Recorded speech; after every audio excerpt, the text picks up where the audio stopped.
ರಾಜ್ಯದಲ್ಲಿ ಆಹಾರ ಇಲಾಖೆಯು ಪಡಿತರ ಚೀಟಿ ತಿದ್ದುಪಡಿ ಪ್ರಕ್ರಿಯೆ ದಿನಾಂಕವನ್ನು ಹಲವು ಬಾರಿ ಮುಂದೂಡಿಕೆ ಮಾಡುತ್ತಲೇ ಬಂದಿದೆ.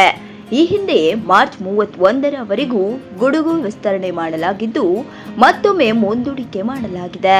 ಹಾಗಾದ್ರೆ ಏನೆಲ್ಲ ತಿದ್ದುಪಡಿ ಮಾಡಿಸಿಕೊಳ್ಳಬಹುದು? ಯಾವುದೇ ಸರ್ಕಾರಿ ಯೋಜನೆಗಳಿಗೆ ಅರ್ಜಿ ಸಲ್ಲಿಕೆ ಮಾಡಬೇಕಾದ್ರೆ ಪಡಿತರ ಚೀಟಿ ಬೇಕೇ ಬೇಕಾಗುತ್ತದೆ. ಅದರಲ್ಲೂ ಒಂದು ತಪ್ಪಿದರೂ ಸಹ ಅರ್ಜಿ ಸ್ವೀಕೃತವಾಗುವುದಿಲ್ಲ. ಆದ್ದರಿಂದ ಇದೀಗ ತಿದ್ದುಪಡಿಗೆ ಅವಕಾಶ ಕಲ್ಪಿಸಲಾಗಿದ್ದು, ತಿದ್ದುಪಡಿ ಮಾಡಿಸಲು ಇದೇ ಉತ್ತಮ ಅವಕಾಶ ಆಗಿದೆ. ರಾಜ್ಯದಲ್ಲಿ ಇದೀಗ ಪಡಿತರ ಚೀಟಿ ತಿದ್ದುಪಡಿ ಸೇವೆ ಚಾಲ್ತಿಯಲ್ಲಿದೆ. ಆದರೆ ಹೊಸ ರೇಷನ್ ಕಾರ್ಡ್ಗೆ ಅರ್ಜಿ ಸಲ್ಲಿಕೆ ಮಾಡಲು ಇನ್ನೂ ಅವಕಾಶ ಕಲ್ಪಿಸಲಾಗಿಲ್ಲ. ಬದಲಾಗಿ ಈಗಾಗಲೇ ಪಡಿತರ ಚೀಟಿ ಹೊಂದಿರುವವರ ಸದಸ್ಯರ ಸೇರ್ಪಡೆಗೆ ಸೇರಿದಂತೆ ಫೋಟೋ ಬದಲಾವಣೆ, ಇತರೆ ತಿದ್ದುಪಡಿಗೆ ಅವಕಾಶ ಕಲ್ಪಿಸಲಾಗಿದೆ.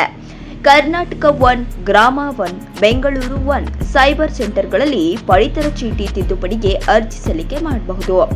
ಈಗಾಗಲೇ ಪಡಿತರ ಚೀಟಿ ಹೊಂದಿರುವವರು ಹೊಸದಾಗಿ ಮಕ್ಕಳು ಮತ್ತು ತಮ್ಮ ಕುಟುಂಬದ ಇತರೆ ಸದಸ್ಯರ ಸೇರ್ಪಡೆಗೆ ಅವಕಾಶ ಕಲ್ಪಿಸಲಾಗಿದೆ. 2025ರ ಜೂನ್ 30ರವರೆಗೂ ತಿದ್ದುಪಡಿಗೆ ಅವಕಾಶ ಕಲ್ಪಿಸಲಾಗಿದೆ. ಏನೆಲ್ಲ ತಿದ್ದುಪಡಿ ಮಾಡಿಸಬಹುದು? ಸದಸ್ಯರ ಸೇರ್ಪಡೆ, ಫೋಟೋ ಬದಲಾವಣೆ, ಹೆಸರು ತೆಗೆದುಹಾಕುವಿಕೆ, ನ್ಯಾಯಬೆಲೆ ಅಂಗಡಿ ನಂಬರ್ ಬದಲಾವಣೆ, ಹೆಸರು ತಿದ್ದುಪಡಿ, ಕುಟುಂಬದ ಮುಖ್ಯಸ್ಥರ ಬದಲಾವಣೆ, ಸದಸ್ಯರ ಫೋಟೋ ಬದಲಾವಣೆ.